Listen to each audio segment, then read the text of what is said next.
ಇನ್ನು CM ಕುರ್ಚಿಯನ್ನೇ ಅಲ್ಲಾಡಿಸಿದ್ದ MUDA site ಹಗರಣದಲ್ಲಿ Lokayukta good news ಕೊಟ್ಟಿದೆ ಮುಖ್ಯಮಂತ್ರಿಗಳಿಗೆ. ಸಿದ್ದರಾಮಯ್ಯ ಹಾಗೂ ಕುಟುಂಬಕ್ಕೆ ಲೋಕ ವರದಿ ಕ್ಲೀನ್ ಚಿಟ್ ನೀಡಿದೆ. ಹಾಗಿದ್ರೆ ಇದು ಇಲ್ಲಿಗೆ ನಿಂತೋಯ್ತಾ ಅಥವಾ ಇನ್ನು ಮುಂದೆ ಕೂಡ ಇದೆಯಾ? ಬಿ ರಿಪೋರ್ಟ್ ಹಾಕಲಾಗತ್ತಾ? ಬನ್ನಿ, ಒಂದು ಸ್ಪೆಷಲ್ ರಿಪೋರ್ಟ್ ನಿಮ್ಮ ಮುಂದೆ.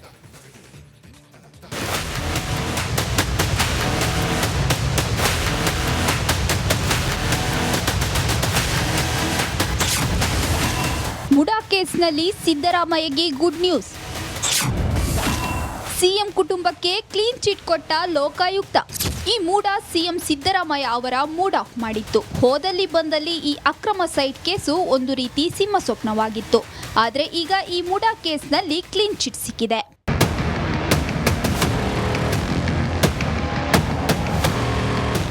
ಮುಡಾ ತನಿಖೆಗೆ ಇಳಿದಿದ್ದ ಲೋಕಾಯುಕ್ತ ಮುಡಾ ಅಧಿಕಾರಿಗಳ ಜನ್ಮ ಜಾಲಾಡಿತ್ತು.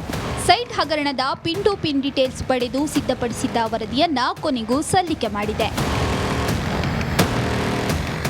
ಲೋಕಾಯುಕ್ತ ವರದಿಯಲ್ಲಿ A1 ಸಿಎಂ ಸಿದ್ದರಾಮಯ್ಯ, A2 ಪತ್ನಿ ಪಾರ್ವತಿ, A3 ಬಾಮೈದ ಮಲ್ಲಿಕಾರ್ಜುನ್, A4 ಜಮೀನು ಮಾಲೀಕ ದೇವರಾಜುಗೆ ಕ್ಲೀನ್ ಚಿಟ್ ನೀಡಲಾಗಿದೆ. ಇನ್ನು ನೋಟಿಸ್ನಲ್ಲಿ ಸಾಕಷ್ಟು ಸಾಕ್ಷ್ಯಾಧಾರಗಳ ಕೊರತೆ ಎಂದು ಹೇಳಿದ್ದು, ಎಲ್ಲ ಆರೋಪಿಗಳ ಆರೋಪಗಳು ಸಾಕ್ಷ್ಯಾಧಾರಗಳ ಕೊರತೆಯಿಂದ ಸಾಬೀತಾಗಿಲ್ಲ ಎಂದು ಹೇಳಿದೆ. ಅಲ್ಲದೆ ದೂರುದಾರ ಸ್ನೇಹಮಯಿ ಕೃಷ್ಣಗೂ ನೋಟಿಸ್ ನೀಡಿದ್ದು, ನೋಟಿಸ್ ತಲುಪಿದ 1 ವಾರದೊಳಗೆ ವಿರೋಧವಿದ್ದರೆ ನ್ಯಾಯಾಧೀಶರಿಗೆ ತಿಳಿಸಿ ಎಂದು ಹೇಳಲಾಗಿದೆ. ಸರ್, ಏನು 4 ಜನ ಆರೋಪಿಗಳಿದ್ದಾರೆ. ಮೊದಲನೇ ಆರೋಪಿ ಸಿದ್ದರಾಮಯ್ಯ, 2ನೇ ಆರೋಪಿ ಶ್ರೀಮತಿ ಪಾರ್ವತಿ, 3ನೇ ಆರೋಪಿ ಮಲ್ಲಿಕಾರ್ಜುನ ಸ್ವಾಮಿ, 4ನೇ ಆರೋಪಿ ದೇವರಾಜು. ಇವ್ರ ವಿರುದ್ಧ ನಾನು ಏನು ಆರೋಪ ಮಾಡಿದೆ ಅದಕ್ಕೆ ಪೂರಕವಾದ ಯಾವುದೇ ಸಾಕ್ಷ್ಯಗಳ ಕೊರತೆ ಇದೆ ಅನ್ನೋ ಕಾರಣಕ್ಕೆ ಬಿ ಅಂತಿಮ ವರದಿ ಸಲ್ಲಿಸ್ತಾ ಇದ್ದೀವಿ. ನೀವು ಇದನ್ನು ನ್ಯಾಯಾಲಯದಲ್ಲಿ ಪರಿಶೀಲನೆ ಮಾಡಬಹುದು ಅಂತೇಳಿ ನನಗೆ ನೋಟಿಸನ್ನು ಕೊಟ್ಟಿದ್ದಾರೆ. ಇನ್ನು ಈ ಕೇಸಿಗೆ ಸಂಬಂಧಿಸಿದಂತೆ ಕೇಸರಿ ಪಡೆ ಕಿಡಿಕಾರಿದ್ದು, ಇದು ಮುಡಾ ಕೇಸ್ನ ಮುಚ್ಚಿ ಹಾಕುವ ಷಡ್ಯಂತ್ರ ಎಂದು ಆರೋಪಿಸಿದೆ. ಯಾರು ಏನೇ ಹೇಳಲಿ, ಸದ್ಯಕ್ಕೆ ಸಿಎಂ ಹಾಗೂ ಸಿಎಂ ಫ್ಯಾಮಿಲಿ ಸೇಫ್ ಆಗಿದ್ದು ಸಿದ್ದರಾಮಯ್ಯಗೆ ರಿಲೀಫ್ ಸಿಕ್ಕಿದೆ. ವಿನೋದ್ ಪಡುವಾರಳ್ಳಿ, ರಿಪಬ್ಲಿಕ್ ಕನ್ನಡ, ಮೈಸೂರು. ಓಕೆ, ಹಾಗಿದ್ರೆ ಕೆಲವು ಪ್ರಶ್ನೆಗಳಿದೆ ಇಲ್ಲಿ. ಮುಡಾದಲ್ಲಿ ಈ ಈಗ ಇಷ್ಟೆಲ್ಲ ಹೈಡ್ರಾಮಾ ಆಗೋ ಅಗತ್ಯ ಏನಿತ್ತು? ಇಷ್ಟೆಲ್ಲ ದುಡ್ಡು ಖರ್ಚಾಯ್ತಲ್ಲ, ಯಾರ್ದು? ಮುಡಾದಲ್ಲಿ ಅಕ್ರಮ ನಡೆದೇ ಇಲ್ಲ ಅಂತಂದಿದ್ರೆ ಇಲ್ಲಿ ತನಕ ಇಷ್ಟೆಲ್ಲ ಯಾಕೆ ಮಾಡಿದ್ರಿ? ಮುಡಾ ಉತ್ತರ ಕೊಡಬೇಕಲ್ಲ. ಮುಡಾದಲ್ಲಿ ಅಕ್ರಮ ನಡೆದೇ ಇಲ್ಲವಾಗಿದ್ರೆ ನಂಬರ್ 1 ಪ್ರಶ್ನೆ. ಆಮೇಲೆ ನಾವೇ 1000 ಪುಟಗಳ ಸಾಕ್ಷ್ಯವನ್ನು ಕೊಟ್ಟಿದ್ವಿ, ವೈಟ್ನರ್ ಹಾಕಿದ ವಿಚಾರಗಳನ್ನು ಹೇಳಿದ್ವಿ, ಅದೇನು ಇಲ್ಲವಾಗಿದ್ರೆ ಆಮೇಲೆ ಸೈಟ್ ವಾಪಸ್ ನೀಡಿದ್ದು ಯಾಕೆ ನೀವು ತಪ್ಪೇ ಮಾಡಿಲ್ಲ ಅಂತಂದರೆ ಅದು ಸಾಕ್ಷ್ಯ ಅಲ್ವಾ? ಜನಮಾನಸ ಕೇಳುವಂಥ ಪ್ರಶ್ನೆ ಇದು. ಸಿದ್ದರಾಮಯ್ಯ ಸೈಟ್ ವಾಪಸ್ ನೀಡಿದ್ದು ಯಾಕೆ? ಸ್ನೇಹಮಯಿ ಪ್ರಶ್ನೆಗಳಿದೆಯಲ್ಲ, ಅದಕ್ಕೆ ಉತ್ತರ ಕೊಡುತ್ತಾ ಲೋಕಾಯುಕ್ತ ಉತ್ತರ ಕೊಡಬೇಕಲ್ಲ. ಈಗ ಅವ್ರಿಗೇ ನೋಟಿಸ್ ಕೊಟ್ಟಿದ್ದಾರಲ್ಲ.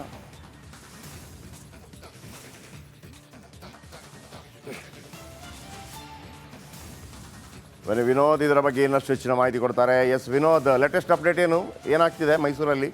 ಈಗ ಲೋಕಾಯುಕ್ತ ಕ್ಲೀನ್ ಚಿಟ್ ಕೊಡುತ್ತೆ, ಆಮೇಲೆ ನಾಳೆ ಬಿ ರಿಪೋರ್ಟ್ ಕೂಡ ಸಲ್ಲಿಸ್ಬೋದು. ಅಂದರೆ ನಾಳೆ ಅಂತಂದರೆ ಎಲ್ಲವೂ ಆದ ನಂತರ ಈಗಲೂ ಕೂಡ ಆತಂಕಕ್ಕೊಳಗಾಗುವಂಥದ್ದು ಇದೆಯಾ? ಸಿ ಎಂ ಫಾಲೋವರ್ಸ್ ಏನು ಹೇಳ್ತಾರೆ, ಆಮೇಲೆ BJP ಫಾಲೋವರ್ಸ್ ಏನು ಹೇಳ್ತಾರೆ?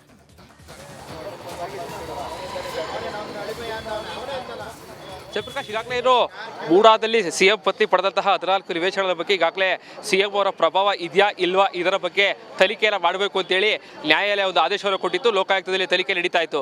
ತನಿಖೆಯ ವರದಿ ಕೂಡ ಈಗಾಗಲೇ ಕೊಡೋದಕ್ಕೆ ಈಗಾಗಲೇ ಲೋಕಾಯುಕ್ತ ಕೂಡ ಸಿದ್ಧಪಡಿಸ್ಕೊಳ್ತಾ ಇದ್ದಾರೆ. ಈ ಮಧ್ಯೆ ಒಂದು ನೋಟಿಸನ್ನು ಕೊಟ್ಟಿದ್ದಾರೆ. ಈ ಪ್ರಕರಣದಲ್ಲಿ 4 ಆರೋಪಿಗಳೇನಿದ್ದಾರೆ, ಸಿಎಂ ಸಿದ್ದರಾಮಯ್ಯ, ಸಿಎಂ ಪತ್ನಿ ಪಾರ್ವತಿ, ಅವರ ಬಾಮೈದ ಮಲ್ಲಿಕಾರ್ಜುನ ಮತ್ತು A4 ಆರೋಪಿ, ಇವರ ಪಾತ್ರಗಳು ಇಲ್ಲಿ ಅವರ ಪ್ರಭಾವ ಇಲ್ಲ ಅನ್ನುವಂಥದ್ದಕ್ಕೆ ಬಹಳ ಸ್ಪಷ್ಟವಾಗಿ ಒಂದು ಬಿ ರಿಪೋರ್ಟ್ ಅನ್ನು ಹಾಕಿದ್ದೀವಿ ಅಂತೇಳಿ ಈಗಾಗಲೇ ಸ್ನೇಹಮಯಿ ಕೃಷ್ಣ ಅವರಿಗೆ 1 ವಾರಗಳ ಕಾಲಾವಕಾಶವನ್ನು ಕೊಟ್ಟು ತಕರಾರು ಅರ್ಜಿ ಸಲ್ಲಿಸೋದಕ್ಕೂ ಕೂಡ ಅವಕಾಶವನ್ನು ಕೊಟ್ಟಿದ್ದಾರೆ. ಸೊ ಈಗಾಗಲೇ ಎಕ್ಸ್ಪೆಕ್ಟೆಡ್ ರಿಪೋರ್ಟ್ ಅಂತೂ ಈಗಾಗಲೇ ಕೊಟ್ಟಿರುವಂಥದ್ದು. ಸಿಎಂ ಈ ಒಂದು ಪ್ರಕರಣದಲ್ಲಿ ಯಾವುದೇ ರೀತಿಯಾದಂತಹ ಪ್ರಭಾವವನ್ನು ಬೀರಿಲ್ಲ ಅಂತೇಳಿ ಈಗಾಗಲೇ ಕಾಂಗ್ರೆಸ್ನ ವಕ್ತಾರದ ಲಕ್ಷ್ಮಣ ಸತ್ಯಮಯ ಜಯತೆ ಅಂತೇಳಿ ಒಂದು ಪ್ಲಕ್ಕಾರ್ಡನ್ನು ಹಿಡ್ಕೊಂಡು ಕೂಡ ಸಾಕಷ್ಟು ಸಂಭ್ರಮದಲ್ಲಿದ್ದಾರೆ. ಇಲ್ಲೂ BJPಯ ನಾಯಕರುಗಳು ಕೂಡ ಈ ಒಂದು ಪ್ರಕರಣದ ಬಗ್ಗೆ ಇಲ್ಲೂ ಕೂಡ ನಾವು ಹೋರಾಟವನ್ನು ಮಾಡ್ತೀವಿ ಅಂತೇಳಿ ಬಾಯಿ ಮಾತಿಗೆ ಹೇಳ್ತಾ ಇದ್ದಾರೆ. ಆದರೆ ಮುಂದಿನ ದಿನಗಳಲ್ಲಿ ಈ ಪ್ರಕರಣ ಯಾವ ರೀತಿ ಹೋಗಿ ಸಾಗುತ್ತೆ ಅನ್ನೋದು ಕೂಡ ಈಗ ಸಾಕಷ್ಟು ಕುತೂಹಲ.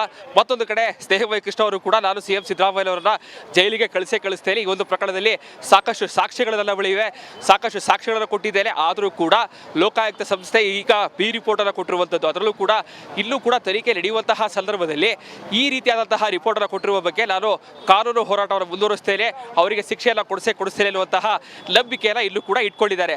ಇಲ್ಲೂ ಒಂದು ಕಡೆ ಆದರೆ ಇಲ್ಲೂ 50-50 ಅನುಪಾತದಲ್ಲಿ ಆಗಿರುವಂತಹ ಹಗರಣದ ಬಗ್ಗೆ ಇಲ್ಲೂ ಕೂಡ ಸಾಕಷ್ಟು ತನಿಖೆ ಆಗಬೇಕು ಅಂತೇಳಿ ಲೋಕಾಯುಕ್ತ ವರದಿಯಲ್ಲಿ ಉಲ್ಲೇಖ ಮಾಡಿರೋ ಕಾರಣಕ್ಕಾಗಿ 50-50 ಅನುಪಾತದಲ್ಲಿ ಯಾರೆಲ್ಲ ಸೈಟ್ಗಳು ತೆಗೆದುಕೊಂಡಿದ್ದಾರೆ ಅವರು ಕೂಡ ಸಾಕಷ್ಟು ಸಂಕಷ್ಟ ಎದುರಾಗುವಂತಹ ಸಾಧ್ಯತೆ ಇದೆಯಾ ಇಲ್ವಾ ಈ ಪ್ರಕರಣವನ್ನು ನೋಡ್ತಾ ಇದ್ರೆ ಯಾರಿಗೂ ಇನ್ನು CM ಕುರ್ಚಿಯನ್ನೇ ಅಲ್ಲಾಡಿಸಿದ್ದ ಮುಡಾ ಸೈಟ್ ಹಗರಣದಲ್ಲಿ ಲೋಕಾಯುಕ್ತ ಗುಡ್ ನ್ಯೂಸ್ ಕೊಟ್ಟಿದೆ ಮುಖ್ಯಮಂತ್ರಿಗಳಿಗೆ.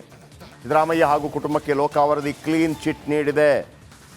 ಹಾಗಿದ್ರೆ ಇದು ಇಲ್ಲಿಗೆ ನಿಂತೋಯ್ತಾ ಅಥವಾ ಇನ್ನು ಮುಂದೆ ಕೂಡ ಇದೆಯಾ? ಬಿ ರಿಪೋರ್ಟ್ ಹಾಕಲಾಗತ್ತಾ? ಬನ್ನಿ ಒಂದು ಸ್ಪೆಷಲ್ ರಿಪೋರ್ಟ್ ನಿಮ್ಮ ಮುಂದೆ.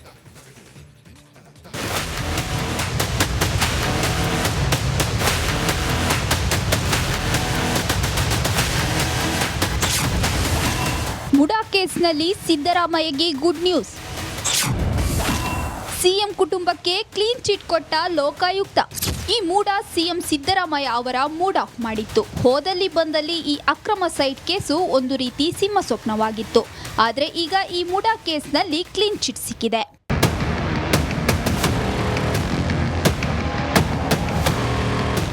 ಮುಡಾ ತನಿಖೆಗೆ ಇಳಿದಿದ್ದ ಲೋಕಾಯುಕ್ತ ಮುಡಾ ಅಧಿಕಾರಿಗಳ ಜನ್ಮ ಜಾಲಾಡಿತ್ತು. ಸೈಟ್ ಹಗರಣದ ಪಿನ್ ಟು ಪಿನ್ ಡೀಟೇಲ್ಸ್ ಪಡೆದು ಸಿದ್ಧಪಡಿಸಿದ್ದ ವರದಿಯನ್ನ ಕೊನೆಗೂ ಸಲ್ಲಿಕೆ ಮಾಡಿದೆ. ಲೋಕಾಯುಕ್ತ ವರದಿಯಲ್ಲಿ A1 CM ಸಿದ್ದರಾಮಯ್ಯ, A2 ಪತ್ನಿ ಪಾರ್ವತಿ, A3 ಬಾಮೈದ ಮಲ್ಲಿಕಾರ್ಜುನ್, A4 ಜಮೀನು ಮಾಲೀಕ ದೇವರಾಜುಗೆ ಕ್ಲೀನ್ ಚಿಟ್ ನೀಡಲಾಗಿದೆ. ಇನ್ನು ನೋಟಿಸ್ನಲ್ಲಿ ಸಾಕಷ್ಟು ಸಾಕ್ಷ್ಯಾಧಾರಗಳ ಕೊರತೆ ಎಂದು ಹೇಳಿದ್ದು, ಎಲ್ಲ ಆರೋಪಿಗಳ ಆರೋಪಗಳು ಸಾಕ್ಷ್ಯಾಧಾರಗಳ ಕೊರತೆಯಿಂದ ಸಾಬೀತಾಗಿಲ್ಲ ಎಂದು ಹೇಳಿದೆ. ಅಲ್ಲದೆ ದೂರುದಾರ ಸ್ನೇಹಮಯಿ ಕೃಷ್ಣಗೂ ನೋಟಿಸ್ ನೀಡಿದ್ದು, ನೋಟಿಸ್ ತಲುಪಿದ 1 ವಾರದೊಳಗೆ ವಿರೋಧವಿದ್ದರೆ ನ್ಯಾಯಾಧೀಶರಿಗೆ ತಿಳಿಸಿ ಎಂದು ಹೇಳಲಾಗಿದೆ. ಸರ್, 4 ಜನ ಆರೋಪಿಗಳಿದ್ದಾರೆ. ಮೊದಲನೇ ಆರೋಪಿ ಸಿದ್ದರಾಮಯ್ಯ, 2ನೇ ಆರೋಪಿ ಶ್ರೀಮತಿ ಪಾರ್ವತಿ, 3ನೇ ಆರೋಪಿ ಮಲ್ಲಿಕಾರ್ಜುನ ಸ್ವಾಮಿ, 4ನೇ ಆರೋಪಿ ದೇವರಾಜು. ಇವ್ರ ವಿರುದ್ಧ ನಾನು ಏನು ಆರೋಪ ಮಾಡಿದೆ ಅದಕ್ಕೆ ಪೂರಕವಾದ ಯಾವುದೇ ಸಾಕ್ಷ್ಯಗಳ ಕೊರತೆ ಇದೆ ಅನ್ನೋ ಕಾರಣಕ್ಕೆ ಬಿ ಅಂತಿಮ ವರದಿ ಸಲ್ಲಿಸ್ತಾ ಇದ್ದೀವಿ. ನೀವು ಇದನ್ನು ನ್ಯಾಯಾಲಯದಲ್ಲಿ ಪರಿಶೀಲನೆ ಮಾಡಬಹುದು ಅಂತೇಳಿ ನನಗೆ ನೋಟಿಸನ್ನು ಕೊಟ್ಟಿದ್ದಾರೆ. ಇನ್ನು ಈ ಕೇಸಿಗೆ ಸಂಬಂಧಿಸಿದಂತೆ ಕೇಸರಿ ಪಡೆ ಕಿಡಿಕಾರಿದ್ದು, ಇದು ಮುಡಾ ಕೇಸ್ನ ಮುಚ್ಚಿ ಹಾಕುವ ಷಡ್ಯಂತ್ರ ಎಂದು ಆರೋಪಿಸಿದೆ. ಯಾರು ಏನೇ ಹೇಳಲಿ, ಸದ್ಯಕ್ಕೆ ಸಿಎಂ ಹಾಗೂ ಸಿಎಂ ಫ್ಯಾಮಿಲಿ ಸೇಫ್ ಆಗಿದ್ದು, ಸಿದ್ದರಾಮಯ್ಯಗೆ ರಿಲೀಫ್ ಸಿಕ್ಕಿದೆ. ವಿನೋದ್ ಪಡುವಾರಳ್ಳಿ, ರಿಪಬ್ಲಿಕ್ ಕನ್ನಡ, ಮೈಸೂರು. ಓಕೆ, ಹಾಗಿದ್ರೆ ಕೆಲವು ಪ್ರಶ್ನೆಗಳಿದೆ ಇಲ್ಲಿ. ಮುಡಾದಲ್ಲಿ ಈಗ ಇಷ್ಟೆಲ್ಲ ಹೈಡ್ರಾಮಾ ಆಗೋ ಅಗತ್ಯ ಏನಿತ್ತು? ಇಷ್ಟೆಲ್ಲ ದುಡ್ಡು ಖರ್ಚಾಯ್ತಲ್ಲ, ಯಾರ್ದು? ಮುಡಾದಲ್ಲಿ ಅಕ್ರಮ ನಡೆದೇ ಇಲ್ಲ ಅಂತಂದಿದ್ರೆ ಇಲ್ಲಿ ತನಕ ಇಷ್ಟೆಲ್ಲ ಯಾಕೆ ಮಾಡಿದ್ರಿ? ಮುಡಾ ಉತ್ತರ ಕೊಡಬೇಕಲ್ಲ. ಮುಡಾದಲ್ಲಿ ಅಕ್ರಮ ನಡೆದೇ ಇಲ್ಲವಾಗಿದ್ರೆ ನಂಬರ್ 1 ಪ್ರಶ್ನೆ. ಆಮೇಲೆ ನಾವೇ 1000 ಪುಟಗಳ ಸಾಕ್ಷ್ಯವನ್ನು ಕೊಟ್ಟಿದ್ವಿ, ವೈಟ್ನರ್ ಹಾಕಿದ ವಿಚಾರಗಳನ್ನು ಹೇಳಿದ್ವಿ, ಅದೇನು ಇಲ್ಲವಾಗಿದ್ರೆ ಆಮೇಲೆ ಸೈಟ್ ವಾಪಸ್ ನೀಡಿದ್ದು ಯಾಕೆ ನೀವು ತಪ್ಪೇ ಮಾಡಿಲ್ಲ ಅಂತಂದರೆ ಅದು ಸಾಕ್ಷ್ಯ ಅಲ್ವಾ? ಜನಮಾನಸ ಕೇಳುವಂಥ ಪ್ರಶ್ನೆ ಇದು. ಸಿದ್ದರಾಮಯ್ಯ ಸೈಟ್ ವಾಪಸ್ ನೀಡಿದ್ದು ಯಾಕೆ? ಸ್ನೇಹಮಯಿ ಪ್ರಶ್ನೆಗಳಿದೆಯಲ್ಲ, ಅದಕ್ಕೆ ಉತ್ತರ ಕೊಡುತ್ತಲ್ಲ, ಲೋಕಾಯುಕ್ತ ಉತ್ತರ ಕೊಡಬೇಕಲ್ಲ. ಈಗ ಅವ್ರಿಗೇ ನೋಟಿಸ್ ಕೊಟ್ಟಿದ್ದಾರಲ್ಲ.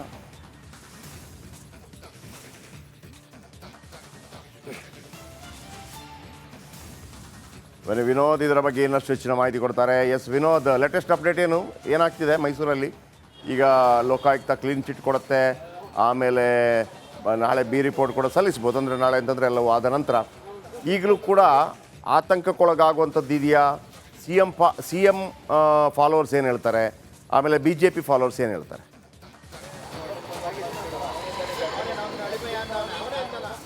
ಜಯಪ್ರಕಾಶ್, ಈಗಾಗಲೇ ಏನು ಮೂಡಾದಲ್ಲಿ CM ಪತ್ನಿ ಪಡೆದಂತಹ 14 ನಿವೇಶನಗಳ ಬಗ್ಗೆ ಈಗಾಗಲೇ CM ಅವರ ಪ್ರಭಾವ ಇದೆಯಾ ಇಲ್ವಾ ಇದರ ಬಗ್ಗೆ ತನಿಖೆಯನ್ನು ಮಾಡಬೇಕು ಅಂತೇಳಿ ನ್ಯಾಯಾಲಯ ಒಂದು ಆದೇಶವನ್ನು ಕೊಟ್ಟಿತ್ತು. ಲೋಕಾಯುಕ್ತದಲ್ಲಿ ತನಿಖೆ ನಡೀತಾ ಇತ್ತು. ತನಿಖೆಯ ವರದಿ ಕೂಡ ಈಗಾಗಲೇ ಕೊಡೋದಕ್ಕೆ ಈಗಾಗಲೇ ಲೋಕಾಯುಕ್ತ ಕೂಡ ಸಿದ್ಧಪಡಿಸ್ಕೊಳ್ತಾ ಇದ್ದಾರೆ. ಈ ಮಧ್ಯೆ ಒಂದು ನೋಟಿಸನ್ನು ಕೊಟ್ಟಿದ್ದಾರೆ.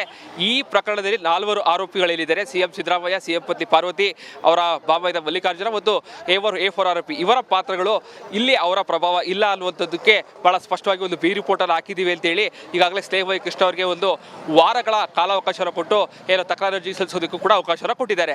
ಸೊ ಈಗಾಗಲೇ ಎಕ್ಸ್ಪೆಕ್ಟೆಡ್ ರಿಪೋರ್ಟ್ ಅಂತೂ ಈಗಾಗಲೇ ಕೊಟ್ಟಿರುವಂಥದ್ದು CM ಈ ಒಂದು ಪ್ರಕರಣದಲ್ಲಿ ಯಾವುದೇ ರೀತಿಯಾದಂತಹ ಪ್ರಭಾವವನ್ನು ಬೀರಿಲ್ಲ ಅಂತೇಳಿ. ಈಗಾಗಲೇ ಕಾಂಗ್ರೆಸ್ನ ವಕ್ತಾರರಾದ ಲಕ್ಷ್ಮಣ ಸತ್ಯಮಯ ಜಯತೆ ಅಂತೇಳಿ ಒಂದು ಪ್ಲಕ್ಕಡನ್ನು ಹಿಡ್ಕೊಂಡು ಕೂಡ ಸಾಕಷ್ಟು ಸಂಭ್ರಮದಲ್ಲಿದ್ದಾರೆ. ಇನ್ನು ಬಿಜೆಪಿಯ ನಾಯಕರುಗಳು ಕೂಡ ಈ ಒಂದು ಪ್ರಕರಣದ ಬಗ್ಗೆ ಇಲ್ಲೂ ಕೂಡ ನಾವು ಹೋರಾಟವನ್ನು ಮಾಡ್ತೀವಿ ಅಂತೇಳಿ ಬಾಯಿ ಮಾತಿಗೆ ಹೇಳ್ತಾ ಇದ್ದಾರೆ. ಆದರೆ ಮುಂದಿನ ದಿನಗಳಲ್ಲಿ ಈ ಪ್ರಕರಣ ಯಾವ ರೀತಿ ಹೋಗಿ ಸಾಗುತ್ತೆ ಅನ್ನೋದು ಕೂಡ ಈಗ ಸಾಕಷ್ಟು ಕುತೂಹಲ.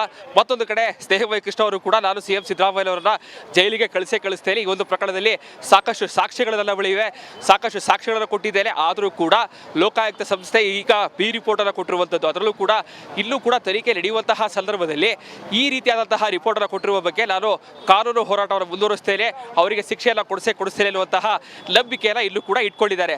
ಇನ್ನು ಒಂದು ಕಡೆ ಆದರೆ ಇನ್ನು 50-50 ಅನುಪಾತದಲ್ಲಿ ಆಗಿರುವಂತಹ ಹಗರಣದ ಬಗ್ಗೆ ಇಲ್ಲೂ ಕೂಡ ಸಾಕಷ್ಟು ತನಿಖೆ ಆಗಬೇಕು ಅಂತೇಳಿ ಲೋಕಾಯುಕ್ತ ವರದಿಯಲ್ಲಿ ಉಲ್ಲೇಖ ಮಾಡಿರೋ ಕಾರಣಕ್ಕಾಗಿ 50-50 ಅನುಪಾತದಲ್ಲಿ ಯಾರೆಲ್ಲ ಸೈಟ್ಗಳು ತೆಗೆದುಕೊಂಡಿದ್ದಾರೆ ಅವರು ಕೂಡ ಸಾಕಷ್ಟು ಸಂಕಷ್ಟ ಎದುರಾಗುವಂತಹ ಸಾಧ್ಯತೆ ಇದೆಯಾ ಇಲ್ವಾ ಈ ಪ್ರಕರಣವನ್ನು ನೋಡ್ತಾ ಇದ್ರೆ ಯಾರಿಗೂ